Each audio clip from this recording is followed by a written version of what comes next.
Beliau ini adalah koordinator SafeNet. SafeNet itu adalah subsidi Asia Freedom of Expression Network.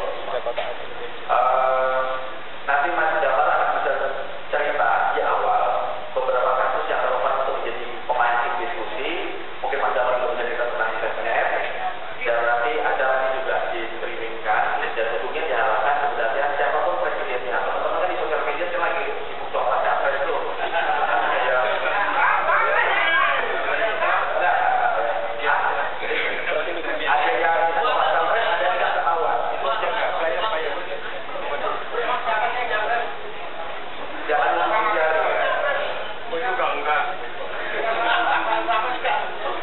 Ujungnya nanti siapapun presidennya diharapkan tata kelola kita akan semakin lebih baik, semakin pro pada industri kreatif. Yang ngomong industri kreatif itu dua-duanya ya, jadi saya nggak menyebut salah satu presiden. Jadi kira-kira begitu teman-teman, diharapkan diskusi kita bisa menjadi hangat, bisa menjadi produktif. Dan saya mendapatkan pesan beberapa pesan dari teman-teman bahwa ini adalah kali pertama kita bisa duduk bareng secara hangat berdiskusi multi stakeholder. Ada government, ada private, ada civil society, ada akademisi yang hadir, ada tokoh teknis yang hadir. Jadi saya yakin bahwa setelah hari ini jalan menuju tata kelola internet kita ke depannya akan lebih jelas. Kira-kira begitu pengantar saya. Terima kasih yang sudah mensupport acara ini. Ada Nawala, ada SafeNet, ada Abdi, teman-teman Elsa, juga dari Masjid Civil Society Network. Nah, acara kemudian akan saya serahkan ke Mas Damar Junianto untuk kemudian melakukan diskusi ini sampai kurang lebih sekitar jam 8:30 kemudian kita bisa diskusi. Tapi nanti ada beberapa narasumber yang karena keterbatasan waktu dia harus lebih dahulu meninggalkan ruangan. Saya kira menjalankan.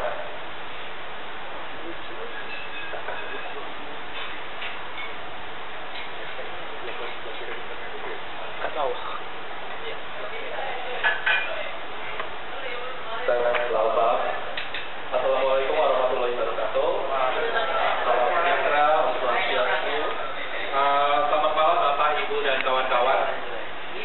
Terima kasih sudah datang di acara yang saya yakin ini akan sama serunya dengan Bebas Capres.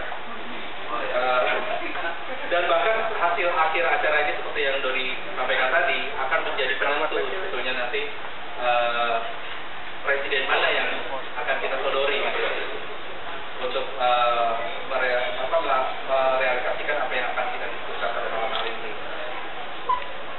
Oke, nama saya Damar Junianto dari SafeNet, Southeast Asia Freedom of Expression Network, atau sebetulnya sederhananya jaringan relawan pembela kebebasan ekspresi online se-Asia Tenggara.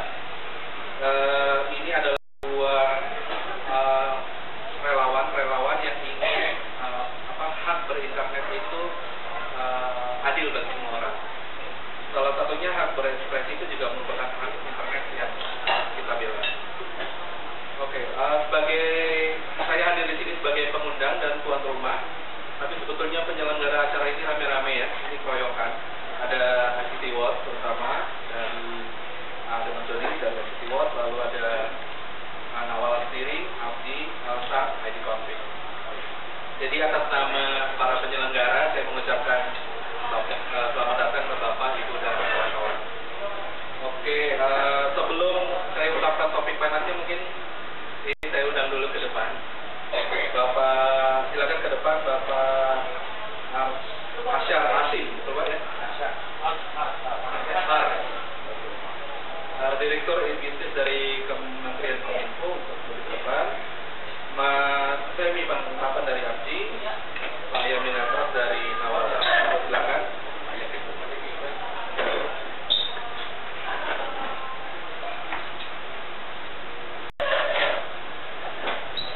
Bisa dibantai di Nawala.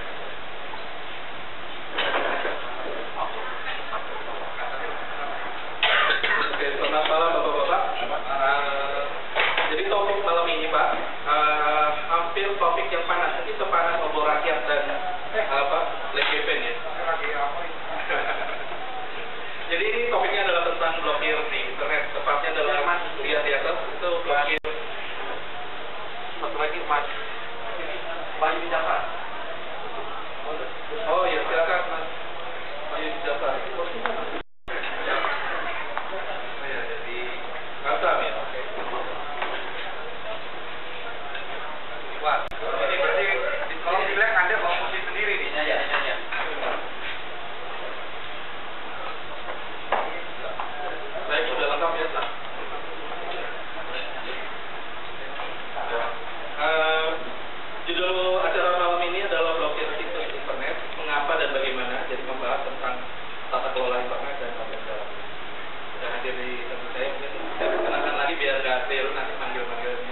ketiga adalah konten yang secara politis perlu disensor oleh rezim politis tertentu.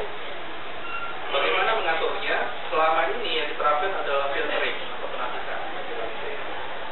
Nah, caranya bisa ada 4 model. Penapisan itu dilakukan oleh pemerintah lewat instrumen teknis atau lewat peraturan seperti yang diterapkan di Cina, di Arab, dan di Singapura. Atau penapisan yang dilakukan oleh pengguna privat individu dengan mekanisme pemeringkatan. Lalu cara yang ketiga adalah penapisan oleh penyedia konten berdasarkan lokasi geografis. Dan yang keempat, penapisan berdasarkan situs pencari yang membatasi hasil pencarian. Nah, mari kita lihat ke layar sini sebelah. Kita lihat di Indonesia perlu pakai penapisan yang mana. Dan ini mungkin juga jadi sebuah pancingan buat diskusi pada malam hari ini. Blokir internet di Indonesia hilang klasik dari 2010 sampai 2014. Jadi ada situs namanya malasbanget.com. Ini isinya video-video anak muda. Pada 2011 dia nggak bisa diakses ya. Dia diblokir oleh Aktif, Indosat, dan Telkomsel. Dan setelah dilacak, kenapa malas banget diblokir? Dicek, ternyata karena ada kata mail, jamaknya adalah mail, dan ada kata bank. Dia menjadi harus di sensor. Dia sama seperti bank itu ya. Mail yang gangbang itu dia malas mail banget.com itu akhirnya di. Padahal kita tahu isinya bukan itu sekali. Lalu case yang kedua, Car Free Day. Ini teman-teman tahu Car Free Day setiap hari Minggu. Tiba-tiba situsnya nggak bisa diakses. Itu tercantum bahwa mengandung pornografi, judi, phishing, sara, dan proxy gitu ya. Setelah dicek kenapa dia nggak bisa diakses, karena ternyata pada suatu masa kita bisa cek lewat internet Webex mungkin, dia pernah dipakai oleh situs porno, akun itu.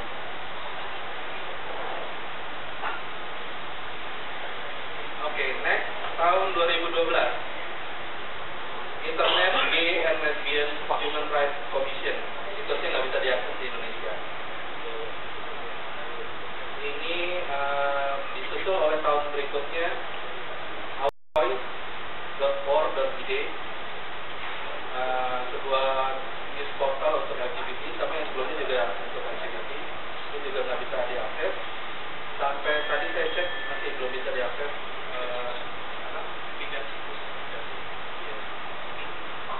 Mereka akhirnya sekarang pindah situ.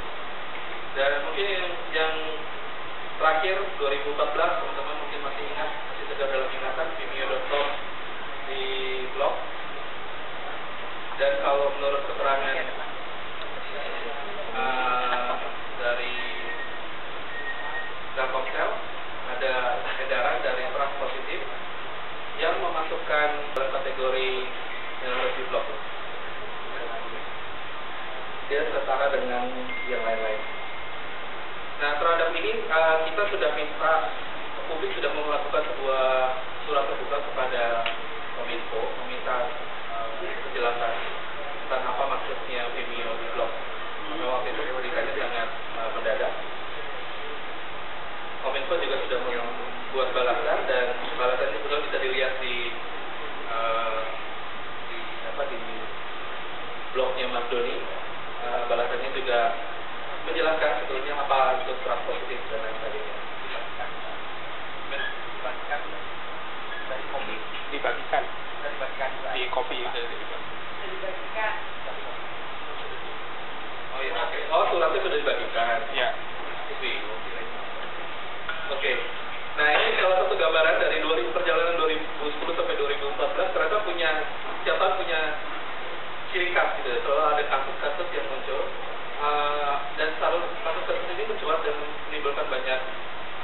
pertanyaan sebetulnya yang mungkin jadi pancingan di awal yang bisa saya lempar mungkin langsung ke para narasumber yang sudah ada di depan. Kelihatannya memang masih belum terbaca jelas kebijakan tentang blokir internet ini, dan mungkin bisa diawali dengan semua, boleh saya ajukan pertanyaan yang paling dasar ya gitu ya. Mengapa sih harus ada blokir menurut bapak-bapak sekalian yang ada di depan? Ini dari versi pemerintah, dari swasta juga, dan dari segi hukum, Pak Yudi dan Remi. Silakan Pak.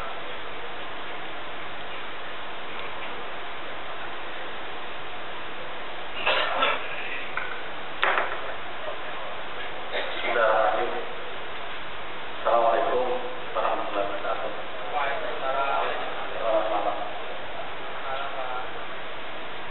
Berbicara masalah ini, memang Kominfo itu dalam kondisi di tengah-tengah. Ada masyarakat yang meminta pemblokiran, ada juga masyarakat yang ingin tidak dilakukan pemblokiran. Contoh misalnya kalau bicara masalah pornografi, banyak sekali masyarakat yang meminta melalui edukasi kontennya. Kemudian ada juga yang ingin itu supaya bebas.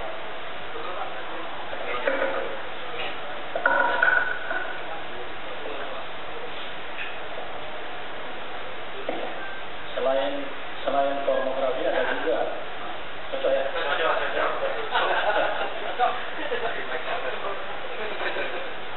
Kalau tadi kayak penyanyi anak-anak.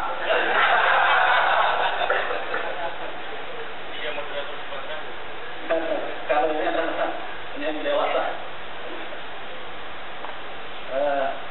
Selain pornografi, contoh hak cipta, ada yang ingin dibebaskan, ada juga yang komunitas yang meminta. Nah disinilah pemerintah harus melihat berdiri di tengah-tengah, tentu didasari atas dasar hukum yang jelas. Nah, mungkin kita melakukan pemblokiran kalau tidak ada dasar hukumnya. Mungkin di slide berikutnya akhirnya saya ketemu dulu kan. Dan siapakah pemblokiran ini? Ini pertanyaan bagi kita semua. Apakah ini banyak sekali tuduhan mengatakan ini kepentingannya Kominfo, kepentingan politiknya Kominfo. Bahkan ada yang mengatakan bahwa ini Kominfo sama dengan Departemen Penerangannya dulu. Saya kalau itu dikatakan saya bukan Departemen Penerangan karena basic saya bukan penerangan. Saya basicnya dari Postel, Pak. Saya ini masih anak-anak kita sudah kenal, Pak. Suara kami sudah kenal, Pak.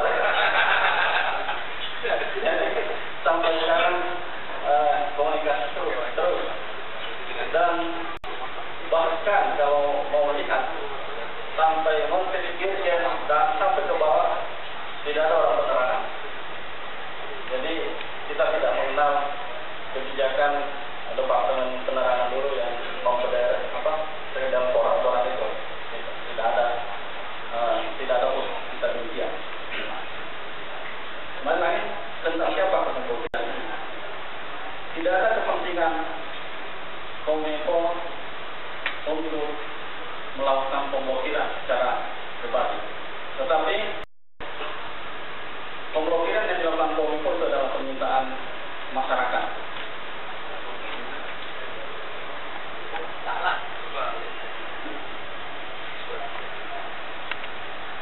Itu saya posisinya. Kemudian slide berikutnya.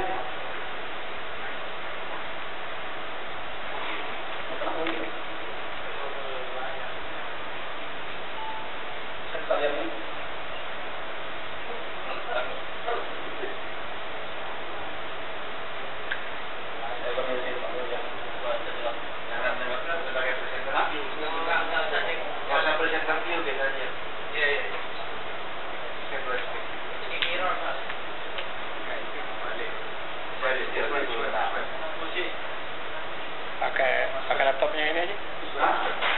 Laptopnya.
undang-undang telekomunikasi. Saya masih berbicara masalah pornografi. Undang-undang telekomunikasi dulu diblokir oleh tapi nggak dikritik lagi. Nah, ada itu. Menurut saya cantik sekali. Kenapa? Ya, sebelum kita blokir, ini mungkin masukan juga buat positif lagi. Kita sudah serahkan ke mereka ribuan konten daripada Vimeo itu untuk diikuti dengan permintaan setiap hari 24 jam. Setelah itu mereka ada respon, tapi responnya masih bertanya, ada itu kayak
kami tidak layak untuk diblokir misalnya, atau memang ya memang layak untuk diblokir.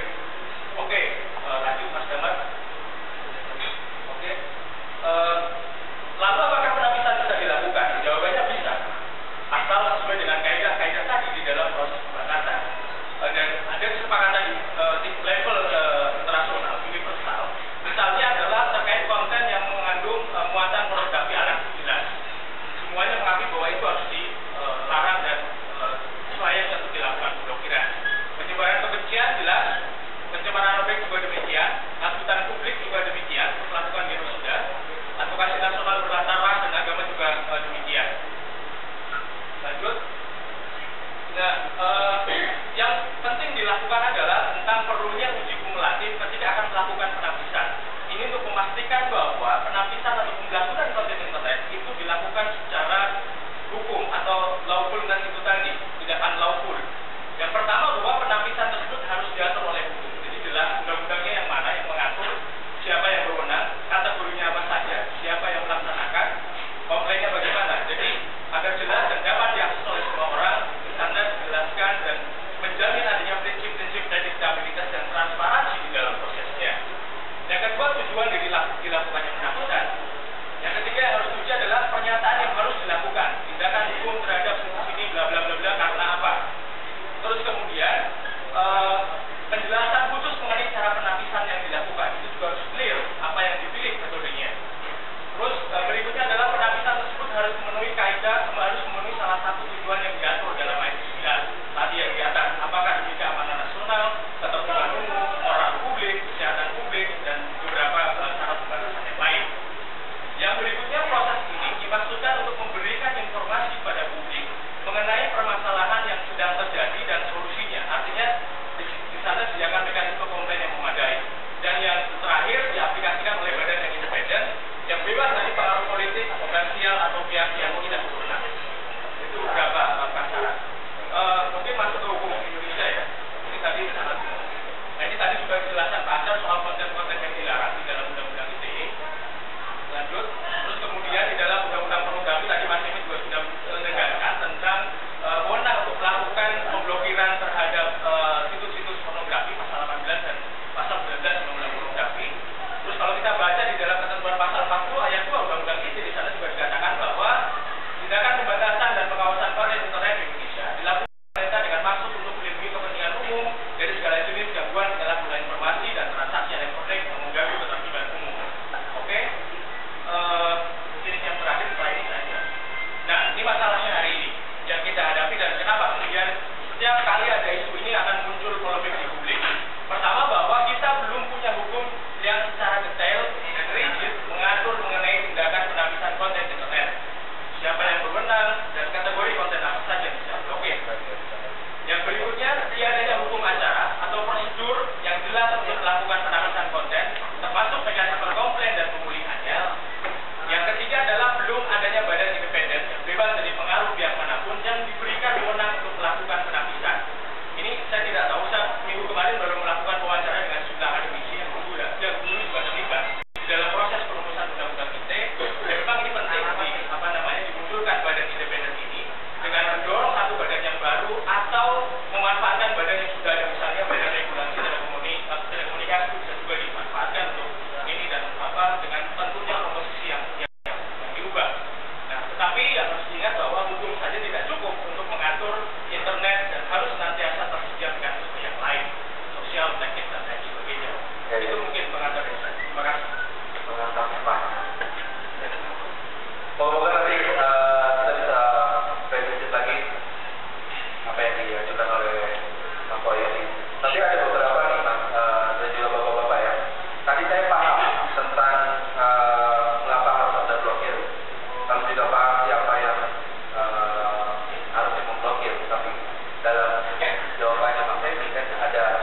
internet itu masuk dalam bagian dari paket sih. Jadi tidak, internet itu bukan dari dulu sudah dikategorikan sebagai paket sih atau bukan sirkuit sih. Jadi salah itu pemahamannya tadi. Karena saya hanya Super Cargo 1. Saya terlibat di dalamnya. Jadi sudah masuk paket sip. Makanya di dalam undang-undangnya memang dikatakan penyelenggara telekomunikasi terdiri penyelenggara jaringan dan penyelenggara jasa. Jaringan itu terdiri atas dua, ada jaringan tiga kalau jaringan saya, jaringan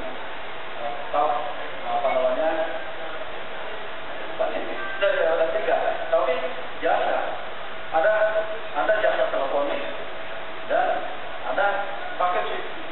Jaringan punya jaringan jaringan tetap lokal itu terdiri di atas dua, jaringan sip dan jaringan paket sip. Itu ada Pak. Jadi ini sudah mengakomodasi. Jadi saya rasa tidak intinya bahwa apa yang disalurkan itu harus yang bersih, tidak melanggar undang-undang. Dan ini dikata-kata tidak dilarang untuk memeriksa jaringan Anda. Ini tidak memeriksa kok. Karena yang diminta diblokir oleh pemerintah tanggal pembina itu sudah dikasih alamatnya. Ini alamat domainnya. Kita nggak perlu memeriksa lagi apa isinya di dalamnya. Kami yang sudah memeriksa di dalamnya, bukan biasa karena kita akses nama domainnya itu. Nama domainnya itu berisi konten negatif berupa pornografi misalnya. Sudah dilihat. Kita tidak ada yang diusulkan untuk diblok kalau tidak berisi konten negatif berupa pornografi. Khusus kalau kita bicara tentang pornografi dulu. Dan itulah yang kita masukkan ke dalam, kami masukkan ke dalam database-nya Trust Positif. Kemudian diminta ISP untuk mengikuti data baru kita. Kita menyampaikan alamat sama domainnya ini yang diblok. Karena memang berisi konten pornografi. Jadi ISP tidak perlu, tapi dikatakan dilarang untuk memeriksa apa yang lewat. Memang tidak perlu memeriksa kok. Langsung blok aja. Apa nggak ngomong ISP diblok nggak? Diperiksa nggak? Enggak kan? Langsung blok itu. Jangan lewatkan. Kan yang melanggar hukum sih. Justru kalau tidak melakukan pemblokiran, maka melanggar undang-undang ITE, melanggar izinnya. Kalau tegas Pak, ini pernah kami pernah kami membuat ranking siapa yang berapa persentase melakukan pemblokiran. Operator ini ada yang 100% melakukan pemblokiran. Kemudian mengirim teguran. Sudah teguran ke mereka. Itu takutan semua Pak. Datang, kenapa kami diberikan surat ini? Kalau itu bocor kapan hukum Pak, bahaya. Kan mau nggak tahu. Ya, kalau memang ini silakan aja. Karena kami memberikan rating 10 besar untuk mengusahakan ada berapa ISP Pak. Dan kamera ini yang besar-besarannya karena kalau yang ketaatan pemblokiran terhadap konten negatif ini, khususnya pornografi, kita udah baca. Ini sama, undang-undang itu kan melanggar. Dengan sengaja. Melaporkan siapa aja? Siapa aja bisa melaporkan. Jadi masyarakat misalnya kalau ada yang melaporkan itu bisa digugat. Kenapa dia nggak mau diikuti? Jadi ini kan pembelokan sakit atau mau Pak, saya ini udah bilang. Saya bisa berdebat lagi kita begitu. Pak, kenapa bahayanya pornografi? Adakah yang baca detik hari ini? Tidak diceritakan. Nonton pornografi di mana? Bukan kosong kan? Sama juga karena sama-sama menonton pornografi di HP-nya. Apa itu? Baru hari ini. Ya Pak. Kemudian Pak, Pak Wakili, apa yang Bapak jelaskan tadi itu tidak ada yang bertentangan apa yang dia lakukan.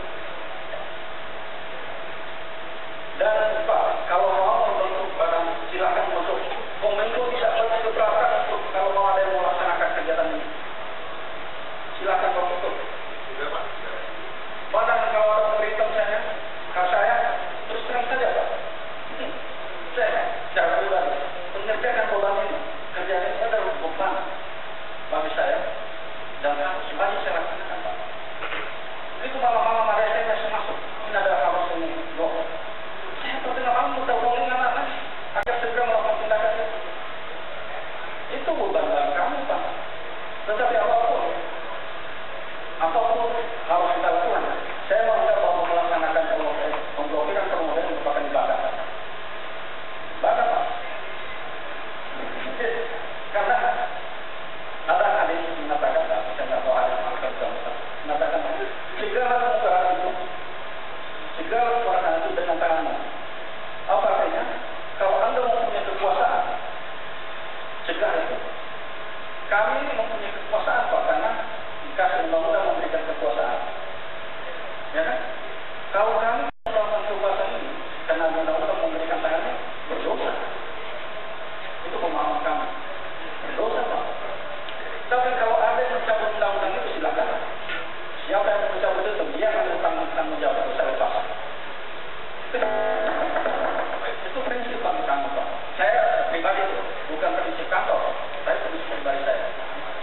Jadi kalau mau mencegah, cabut itu undang-undang ini. Berarti kan kekuasaan tangan kami sudah diambil oleh Bapak. Saya secara moral tidak ada lagi. Jadi kalau saya laksanakan suka-suka aja. Itu Pak. Oke. Tadi ada beberapa pertanyaan tambahan karena menyambung apa yang disampaikan Pak tentang pandangan dari APSI adalah ISP adalah sebagai channel ya yang menyalurkan data itu sampai. Kalau saya mau nanyakan ke Bapak maupun Bapak yang ada di sini. Jadi bagaimana proses blokir bisa terbuka dan tidak diam-diam? Jadi bisa terlihat siapa timnya dan bagaimana apakah mereka sudah dibekali oleh pengetahuan untuk menyaring. Oke, terus bagaimana juga menampung mereka yang merasa dirugikan oleh pemblokiran? Silakan. Yang pertama Pak, kami sudah menyusun aturan, namanya tata cara penanganan konten negatif. Itu adalah mekanisme. Tanpa itu juga tidak ada masalah. Tapi itu adalah mekanisme supaya apa perannya kami yang mengolah trust positif ini, apa perannya ISP, dan apa perannya Nawalan. Kan Nawalan bukan hanya satu-satunya, bisa yang lain, ya kan? Apa perannya itu diatur di situ. Dasar sampai sekarang ini kan belum jelas Pak. Salah satu referensi yang menjadi acuan berdasarkan draft permen itu adalah trust positif. Jadi jadi kalau ada jalan trust positif harus diikuti oleh semua baik Nawalan itu ataupun ISP, penyelenggara internet ini. Boleh datanya lebih, dengan Nawalan bisa memberikan akses yang lebih, datanya lebih itu. Tetapi kalau ada yang dirugikan, masyarakat merasa dirugikan karena memblok di luar yang ada, maka tanggung jawab dia. Iya, kenapa blok di luar? Tanggung jawab itu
tidur pun kita tidak tahu itu mau ditemukan, ya kan?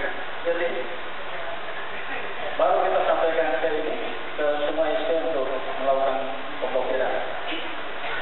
Di luar itu, misalnya ada pelanggaran hak cipta, itu untuk hasil koordinasi dengan Dirjen Hak. Saya ada website yang melanggar hak cipta, maka itu harus ada klarifikasi dari DPR. Kami poster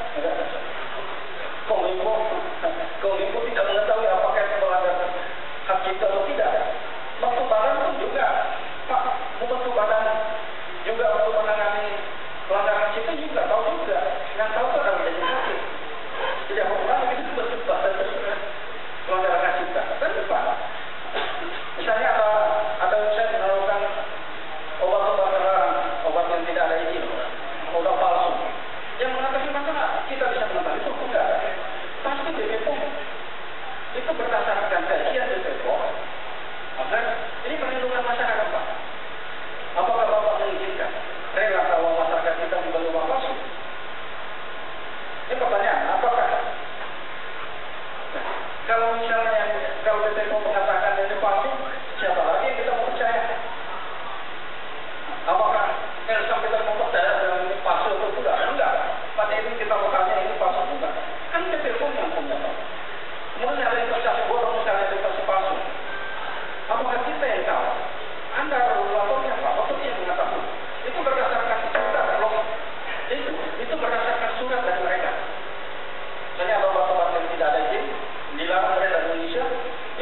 tidak ada yang mau menjalankan. Jadi SK itu ada, belum dicabut. Menteri Agama juga nggak mau. Iya, kan Menteri Agama. Nggak ada yang mau menjalankan. Karena itu kerjaan aja semua memang pekerjaan jalan banget. Tapi tidak ada yang mau mengerjakannya. Coba kalau katakan ya, saya sekarang menuntut yang orang minta saya siapa yang sudah kita evaluasi di nomor itu tahapannya sudah tetap ya, dan sudah terang itu ada beberapa orang di belakang yang hanya melihat sekejap saya sudah tahu seperti apa. Bahkan kita lebih, kalau menurut ada yang mau jujur melakukan perbandingan antara sistem yang ada di seluruh dunia, kayak apa? Nawara itu yang paling terbuka dan paling bagus. Salah satu yang terbuka dan bagus prosesnya adalah PNS, tapi mau saya karena saya moderator di sana. Saya ambil itu, saya tarik kembali. Itu satu. Ada yang bilang pakai deadline kayak Cina segala macam. Itu pernah nggak ditanya datanya? Coba tes data, nggak pernah bisa. Jadi apa yang dibilang tadi badan yang tadi harus berfungsi itu badan yang amit-amit orang dari yang mau di sana. Dan kita ini betapa bodohnya mau menjalankan ini. Tapi pagi kalau malam itu cuma malam terbang ke sana. Kalau saya itu hanya menit saja dulu. Dan saya langsung eksekusi itu. Itu yang perlu dilihat. Jadi kalau ada yang meragukan apa sih, siapa sih yang harus berhak itu, semua berhak. Kalau mau ikutan di sini, saya nggak usah berubah badan itu ya. SK itu terlalu ada. Kalau mau ikutan, kita menyediakan fasilitas untuk terlibat langsung. Apapun. Jadi nggak harus menunjuk katakannya saya DPU, nggak usah. Saya bisa ikut relatif itu. Saya belajar medan atau belajar drama pun. Itu jadi ritual satu-satu. Lalu kalau berkali-kali, itu salah satu bentuk terbuka dan salah satu awal. Jadi nggak usah ada badan-badan resmi, karena semua nanti merasa berkepentingan di dalam, malah nggak jalan. Itu pengalaman kita 7 tahun nggak jalan sama sekali. Ya kira cukup.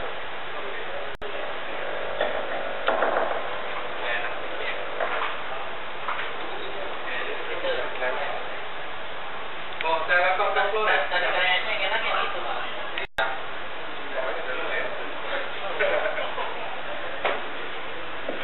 Ini kesempatannya untuk kawan-kawan semua. Karena kesannya kalau dari pembicaraan ini kayaknya semua udah final ya yang di sini. Apa yang terjadi di sini itu sudah firm, ada undang-undangnya yang mengatur, lalu sudah ada mekanismenya lewat asas positif.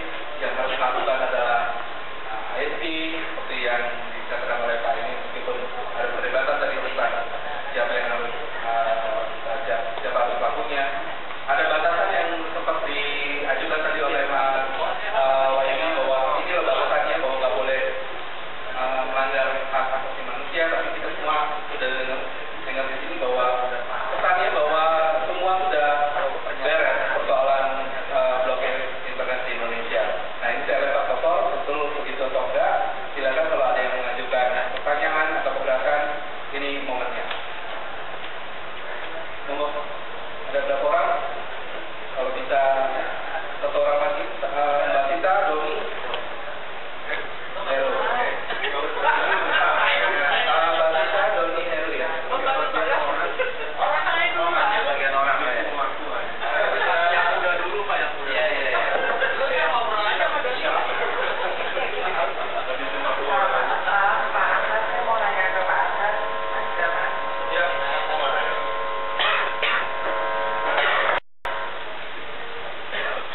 Nama saya Sita, saya aktif juga. Saya mau tanya, yang pertama adalah saya dari pekerjaan Bapak ini saya melihat bahwa semua undang-undang itu kayaknya pemerintah melakukan pengaturan berdasarkan kecurigaan luar biasa. Tentu saja saya tahu persis bahwa ada banyak sekali persoalan tentang pornografi, tentang akses yang yang mudah gitu ya. Tapi saya mau tanya intervensi yang lain selain dalam bentuk kecurigaan, misalnya soal pendidikan.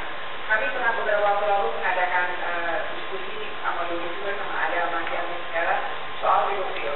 Kita mengundang orang dari Kementerian Pendidikan juga Kementerian Kominfo dan tidak ada satupun kurikulum terhadap guru TIK mengenai internet sehat. Jadi pertanyaan saya adalah apa perspektif dari Kominfo? Kenapa semua resource-nya digunakan atau semua daya guna yang digunakan oleh Kominfo itu untuk kecurigaan, untuk menghukum pidana dan kemudian memperkecilkan? Itu satu. Yang kedua, Indonesia saat ini sebagai sebuah open government partnership disyaratkan salah satunya adalah tata kelola pemerintahan yang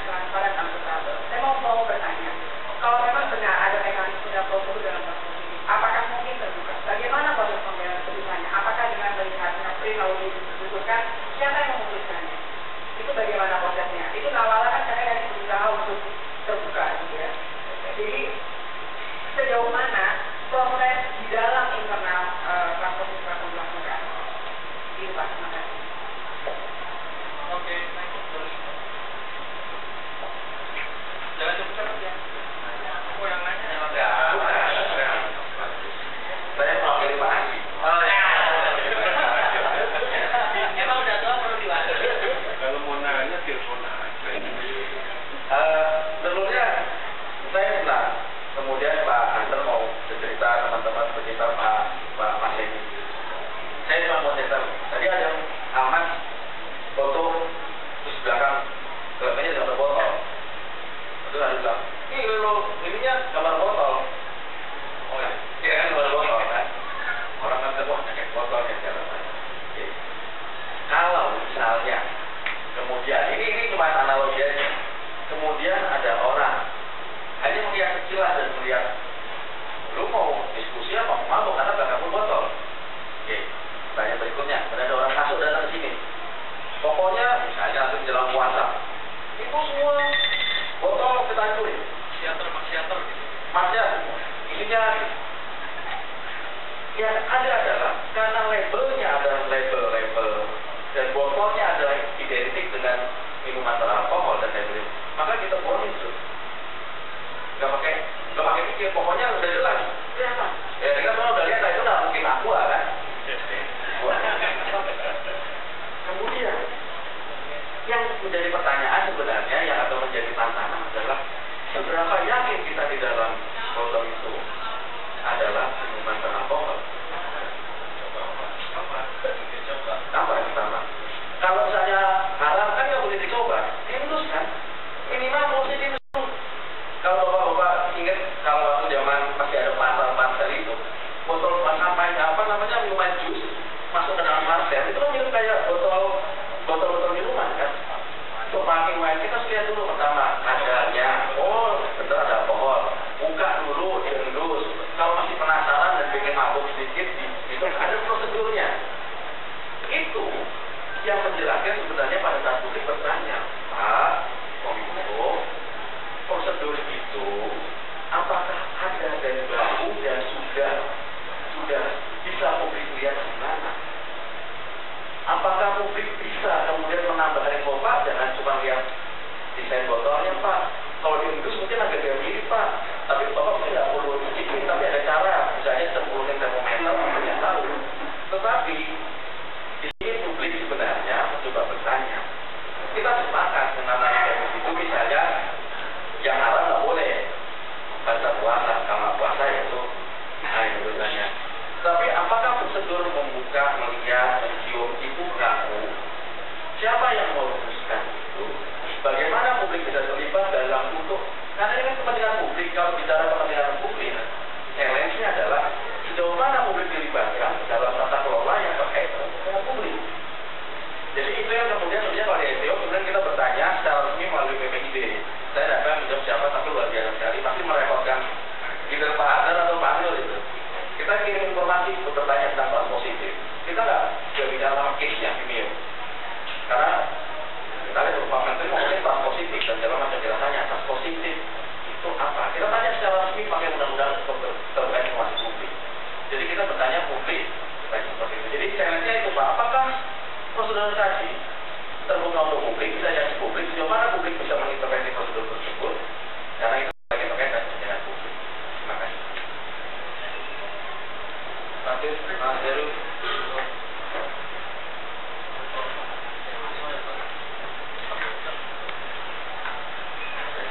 Terima kasih kepada saya Heru, blogger orang Depok.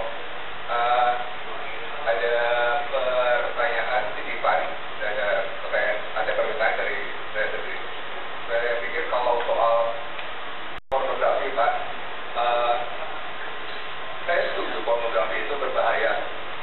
Sama dengan setujunya saya bahwa rokok itu berbahaya dan nasi juga itu berbahaya jika kita berlebihan, tidak pada tempatnya dan kita alergi. Artinya saya mau katakan ada kondisi-kondisi yang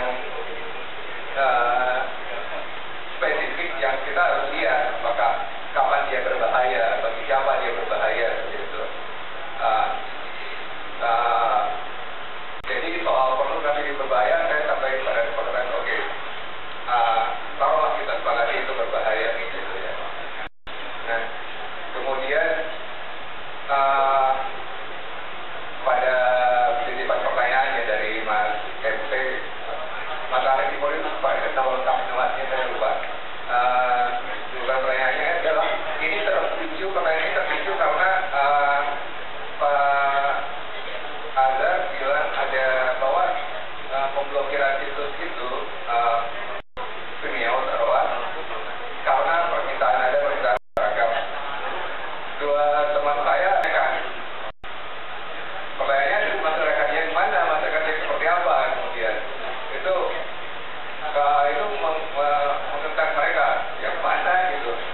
begini Pak, pemerintah itu jadi bukan hanya kita bicara kominfo. Saya waktu masih kepala seksi dulu, bos saya mengatakan bahwa pemerintah itu postel itu kan ada kesempatan antara pengusaha dan masyarakat. Postel mengatakan ada pengusaha terus masyarakat. Kalau pemerintah itu harus berada di tengah-tengah. Kalau harus berpihak, maka berpihaklah ke masyarakat. Itu prinsipnya. Berpihaklah ke masyarakat. Kemudian keberpihakan ke masyarakat juga bermacam-macam. Kita harus berpihak. Tetapi kalau harus berpihak, kan memang suatu waktu kita harus berpihak. Maka berpihaklah kepada yang lemah. Yang lemah maksudnya ini macam-macam. Yang segi ekonomi yang lemah atau pengetahuan yang lemah. Itu banyak. Jadi kalau permintaan masyarakat yang lemah ini meminta, karena rata-rata kan yang kita itu masyarakat lemah ya. Jadi kalau permintaan masyarakat yang lemah ini untuk melakukan pemblokiran, maka kita harus, dan pemblokiran konten negatif ini itu sasarannya kan yang utama Pak, melindungi masyarakat yang lemah, yang pengetahuan dan punya akses. Contoh tadi yang di Medan itu kita setempat tapi tidak baca Pak. Kita baca juga bahwa dengan melihat video itu dia juga lemah pengetahuannya, anaknya lemah, ibunya juga lemah. Nonton sama-sama, setelah nonton kan melakukan sesuatu Pak. Kan itu yang harus kita lindungi, meskipun kecil. Kita harus, jadi tingkat pencegahannya kan yang harus kita utamakan. Karena masih banyak konten lain Pak, masih banyak situs-situs lain. Kalau pintar itu bisa mengakses macam-macam yang lebih positif Pak. Kan itu yang harus kita lihat. Kenapa kita mempermasalahkan? Kenapa harus mempermasalahkan dengan memblokir konten yang berisi pornografi ini untuk melindungi masyarakat? Melindungi masyarakat. Kalau misalnya mempermasalahkan itu ada konten positifnya, kan masih banyak situs lain yang berisi konten positif yang bisa kita cari, yang tidak ada konten negatif. Nah ini kan harus kita harusin. Jadi itu kembali kita semua. Jadi kalau mempertanyakan itu ya kembalikan ke diri masing-masing. Apakah kita mau membiarkan masyarakat? Karena beda Pak. Kalau di luar negeri itu kan mau dunia barat itu bebas semuanya Pak. Ya Pak, pada umumnya dunia barat itu kayak, dan bedanya di kita, kalau di sana itu umur berapa tahun? 17 tahun belum melakukan itu, salah dia, aneh. Kalau kita kan enggak aneh, kalau melakukan itu kan enggak boleh. Nah kan itu harus.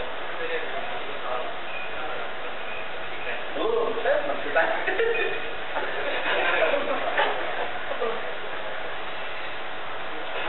Tentu, karena sudah ditanya itu masalah pendidikan.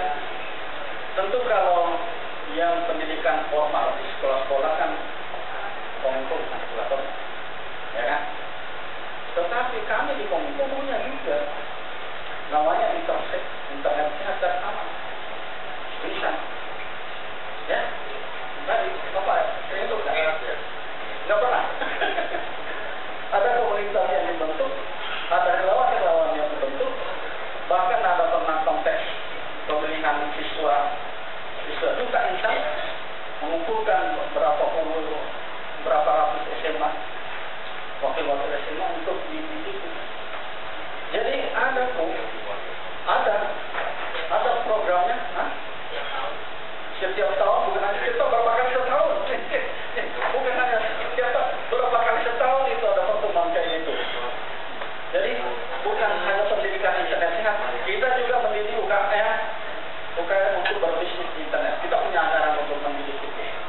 Jadi saya rasa kami melakukan semuanya sesuai dengan kemampuan dana yang ada, karena tidak besar-besar juga dana kita, jadi bagi-bagi lah, ada ke internasional, ada kemana-mana dan jadi semuanya dilakukan, tidak ada yang kita tidak lakukan dengan keterbatasan dana yang ada. Sekarang katanya open government, apakah proses penyusunan draft positif dan penyusunan data itu benar-benar terbuka? Saya masuk dalam undang-undang yang ada. Yang kita susun sekarang ini adalah penanganan konten Pak Doni aktif Pak. Mulai dari draft awal sampai draft awal belum ada draft, kita sudah mengundang SCD dan semua mesti stakeholder. Saya yang memimpin rapatnya. Apakah dalam saya memimpin rapat selama ini saya mendrive? Saya mohon saya yang peserta rapat ini, apakah dalam memimpin rapat penyusunan permen saya mendrive? Saya tidak pernah. Saya membuka diskusi siapapun ini ada. Bahkan kita pernah debat publik, Pak Doni hadir juga Pak. Bahkan setelah selesai debat publik itu, Pak Doni salaman dengan saya. Masih ingat Pak Doni ya? Bapak kan salaman dengan saya pada saat itu datang di depan. Selamat, terima kasih pasar demokratis. Itu omong Pak Doni pada saat itu. Jadi saya anggap bahwa apa yang saya lakukan, saya bersyukur pada saat itu. Apa yang saya lakukan sudah melibatkan semua masyarakat. Dan saya menganggap bahwa dengan permen dengan debat publik itu mestinya tidak ada permasalahan lagi. Karena saya sudah melibatkan stakeholder, tidak ada dalam memimpin rapat saya tidak pernah menemukan. Bahkan saya mengapresiasi Pak Doni waktu itu jawabannya dengan saya mengatakan terima kasih pasar demokratis. Enggak, sama mana ya? Saya tanya sama kita sudah jawab pertanyaan. Pertanyaan berikutnya dari Doni Pak. Prosedur filter itu baku dan bisa publik lihat di mana? Prosedur itu kan yang itulah yang kita buat permen itu. Pertama Pak, pertanyaannya siapa yang transpositif ini menangani? Pemerintah Pak. Pemerintah. Saya rasa kalau pemerintah itu kan tadi sudah kata fungsi pemerintah itu kan selalu mau di tengah-tengah, kalau harus berpihak ke masyarakat. Pertanyaannya, apakah ada di dalam database transpositif yang tidak sesuai dengan aturan, misalnya berisi konten negatif? Itu pertanyaannya, apakah ada? Misalnya kalau ada pembeli website yang di-blok, kan bisa cek yang terblok misalnya, yang tidak ada permasalahan misalnya, seperti kota tadi itu ada yang ada terblok, cek aja di dalam database transpositif, ada nggak di dalamnya? Kalau ada, pertanyakan kenapa itu di-blok? Padahal tidak ada masalah. Kan itu yang perlu dilihat. Jadi jangan melihat siapa itu, kalau saya, tapi lihat apa yang dikerjakan, apakah ada? Kalau misalnya tadi ada usulan untuk membentuk badan, silahkan Pak. Saya kalau ada membentuk badan di luar, saya nggak usah. Silahkan bentuk, saya nggak usah. Itu aja. Tidak ada keinginan kami untuk mempertahankan kerjaannya. Beban bagi saya Pak, itu beban. Kan tanggung jawab dan tanggung jawab ini. Apalagi kalau tadi, lihat nggak dulu waktu ada SMP 4 yang aduh. Tempat ya. Bagaimana cara blok kenapa sudah tidak berubah? Kita blok di Facebook masuk. Blok dulu baru siapa yang tahu ada pemblokiran prosedur ada saja itu. Blok itu dulu. Karena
sepertinya di floor ramai, mungkin ada yang nanya lagi gelombang kedua.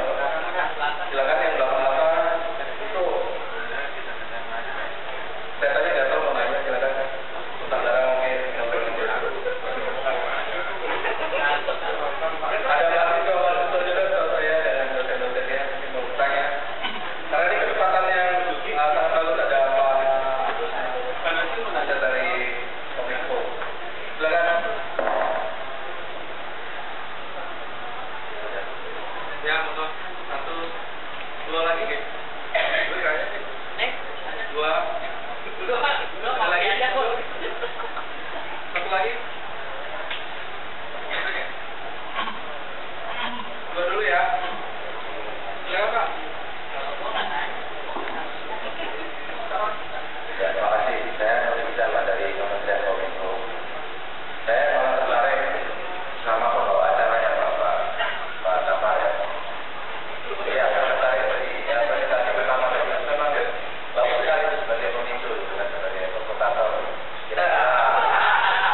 Artinya contohnya tadi apa ya?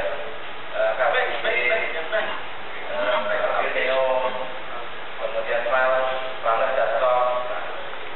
Seakan-akan kita itu ini kenapa di blog? Padahal itu semua itu ada sejarahnya juga.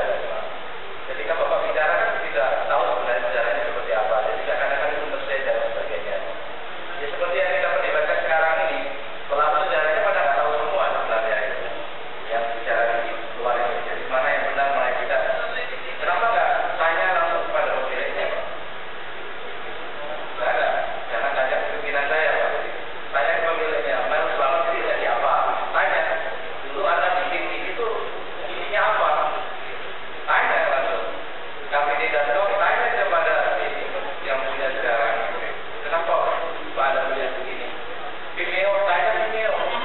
Kenapa Pak Anda di blog? Kenapa ya? Apakah benar Anda punya situs begini? Coba ditanya ke sana juga. Coba itu barangkali pencerahan saja, Pak. Ya, itu bisa melakukan apa namanya semacam counter. Kalau memang tidak salah, ya counter aja gitu. Jadi akan diputar terus kayak kaset rusak gitu kan jadinya. Ya kayak kasus sekarang itu nggak ada masalah, sekarang ada masalah lagi, gitu kan. Pusing gitu.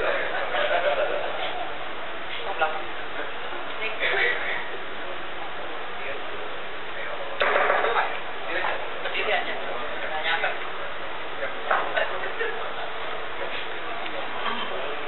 Ya, saya Andi dari mahasiswa dari Universitas Muda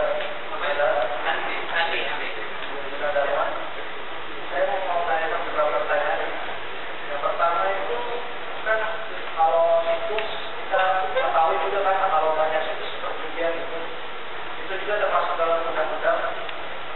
Itu kenapa masih banyak sih yang semuanya pasti tahu akan situs perjudian ya masyarakat tahu mungkin, tapi itu semua situs-situs perjudian itu kok masih tetap merajalela di website.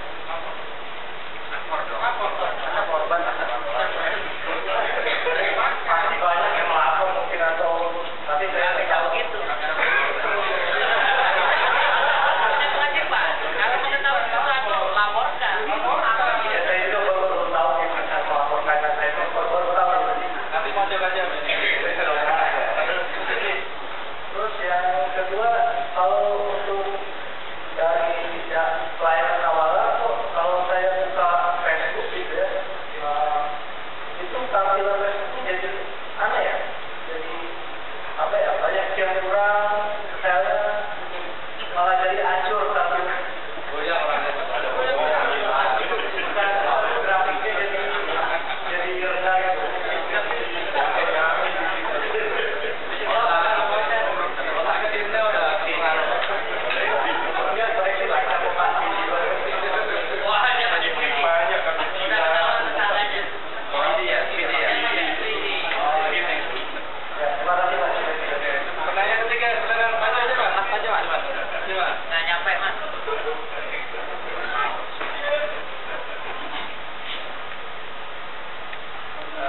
Baik, tadi nama saya saya dari penikmat internet dan IKRM. Dia dari mana? Tapi mana sebetulnya?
semua pihak terlibat, rakyat diwakili oleh parlemen di dalam proses perumusan kebijakan, di dalam proses perumusan undang-undang, sehingga detail mana sih yang bisa dibatasi, bagaimana cara membatasinya, hukum acaranya seperti apa, prosedurnya seperti apa, dan siapa yang melaksanakan. Itu jelas yang pertama. Yang kedua soal bagaimana pemulihannya, bagaimana pemulihannya. Tadi kan mengatakan, oke, negara berwenang melakukan ini. Tetapi bagaimana ketika terjadi permasalahan, bagaimana menyelesaikannya. Yang lain yang harus kita lihat adalah soal keunikan internet itu sendiri. Dari sejarahnya kan memang negara dia memiliki wewenang atau otoritas yang besar dalam menciptakan regulasi-regulasi yang terkait dengan kehidupan sosial masyarakatnya. Tetapi kan kemudian kita harus melihat internet dalam keunikannya, bahwa sejarah internet itu bukan dimiliki oleh negara. Meskipun dulu ada peran militer dan sebagainya ketika pengembangan internet, tapi kalau kita melihat internet di Indonesia misalnya, mulai dari UI, terus ada komunitas hobi dan lain sebagainya, di mana kemudian ada keunikan di sana, bahwa dia bukan sepenuhnya dimiliki atau absolut dimiliki oleh negara. Ada peran private sector, ada peran masyarakat, dan ketika membicarakan soal ini juga harus melibatkan banyak kalangan itu. Nah, oleh karena itu kemudian prasyarat-prasyarat yang ditentukan ketika mengatur soal konten policy ini juga harus jelas, bukan tidak bisa kemudian aturan itu dibuat dalam level yang katakanlah saya mengatakan permen itu rendah, semestinya undang-undang, karena ini menjamin soal kepastian memperoleh hak. Artinya ke depan bagaimana kita merumuskan undang-undang yang baru sebagai pelengkap dari undang-undang ITE yang secara rigid mengatur tentang konten policy ini, termasuk bagaimana mekanisme pemblokiran, penapisan, dan lain sebagainya. Dulu kalau kita membaca sejarahnya, saya baca risalah undang-undang ITE dan juga wawancara dengan sejumlah penyusun undang-undang ini, kan memang ini penggabungan dua undang-undang ya, RUU Pemanfaatan Teknologi Informasi dan RUU Informasi Elektronik dan Transaksi Elektronik. Satu diinisiasi oleh Dirjen Postel, satu diinisiasi oleh Departemen Perdagangan.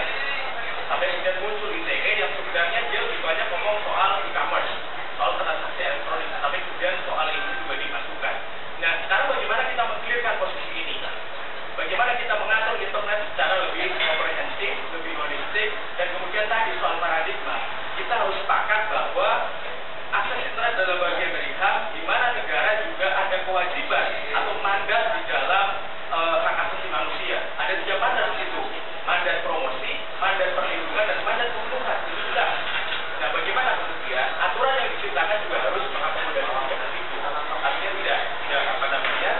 tidak diatur dengan level peraturan menteri misalnya, tetapi bagaimana kita mendorong ini dalam sebuah proses pembahasan undang-undang yang di sana ada representasi publik, representasi masyarakat, maksudnya, dan juga ada pemerintah misalnya, dan tentunya melibatkan komponen-komponen yang lain, baik private sector maupun masyarakat sivil sendiri. Nah, ini tentu kalau misalnya nantinya pemerintah tetap ingin melahirkan permen ini, tentu akan menjadi satu polemik tersendiri ya, di mana kemudian dari awal kan memang semangatnya dulu pernah ada RPM konten multimedia, terus kemudian ada sekarang penanganan situs bermuatan negatif. Ini kan sebenarnya ya mirip-mirip gitu kan. Soal kesepakatan memang jelas ya, pasal 18, pasal 19 tentang pornografi memberikan mandat bagi pemerintah untuk melakukan pemutusan akses internet yang menyebarkan pornografi. Tetapi bagaimana hukum acaranya, bagaimana prosedurnya gitu kan. Ini yang sampai hari ini memang belum clear. Itu mungkin tanggapan dari saya. Terakhir pertanyaan kepada saya, terima kasih atas ininya. Nanti saya tanyakan langsung ke pemilik website.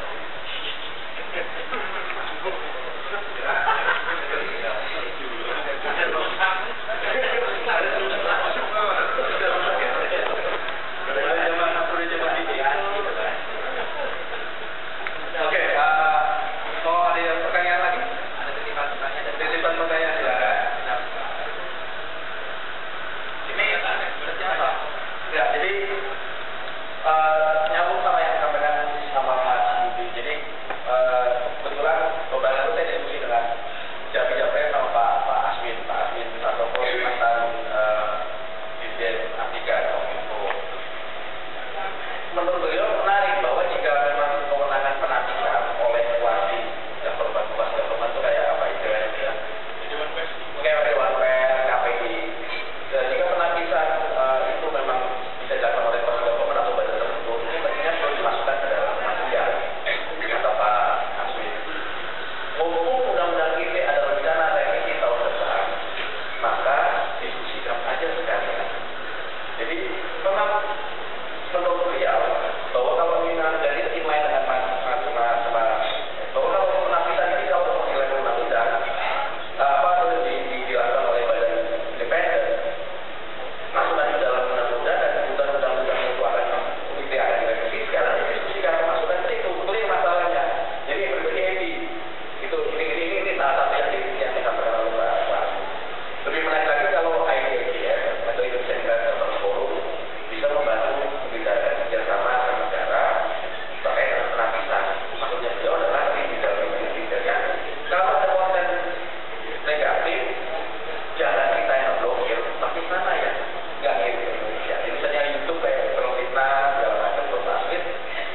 permen itu meskipun level permen Pak, tetapi bagaimanapun undang-undang itu kan ada level atau undang-undang terus PP, kemudian permen masih jadi sepanjang mengatur sektornya masih bisa diakui dan sepanjang juga tidak terpisahkan ke atas. Undang-undang kan, undang-undang ITE tadi, undang-undang formulasi dan undang-undang ITE itu sudah memberikan perintah ke Kominfo, khususnya undang-undang formulasi memberikan perintah Kominfo untuk melakukan pemblokiran. Bagaimana kita melakukan pemblokiran? Secara dengan permen. Jadi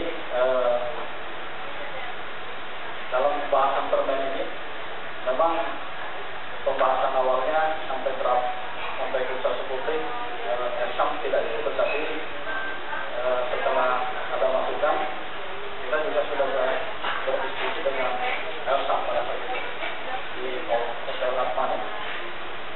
Ada suratnya dari Dewan Pers, sama saya juga diskusi dengan Dewan Pers di kantor kami. Saya undang, waktu itu saya mengharapkan ketua Dewan hadir, tapi dia pilih staff yang tidak terlalu menguasai permasalahan.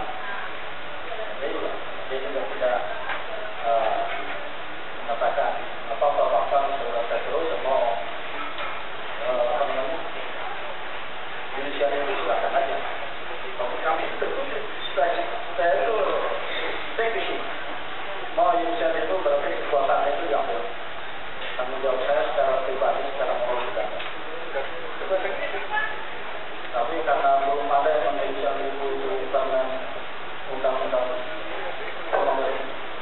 Pak, mohon itu kalau memang Kominfo tidak mau inisiatif itu, masalah itu silakan. Terus yang undang-undang ini inisiatif itu yang masalah korupsi, ya yang inisiatif itu mengambil tanggung jawab ya kan, ya dalam Tuhan.